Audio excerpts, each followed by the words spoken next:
వికారాబాద్ జిల్లా కేంద్రం ఆలంపల్లిలో రోడ్డులో గల పలు విత్తనాల షాపులను జిల్లా కలెక్టర్ నారాయణ రెడ్డి సందర్శించారు. ఈ సందర్భంగా రికార్డులను పరిశీలించి అందుబాటులో ఉన్న విత్తనాల వివరాలను అడిగి తెలుసుకున్నారు.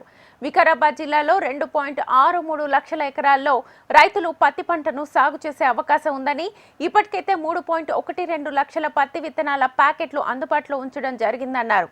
ఇప్పటి వరకు జిల్లాలో విత్తనాల కొరత ఎక్కడా లేదన్నారు.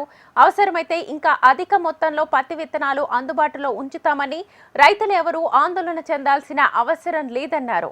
మార్కెట్లో 20 రకాల హైబ్రిడ్ బ్రాండ్స్ అందుబాటులో ఉన్నాయని, ఏదైనా వాడొచ్చునని సూచించారు.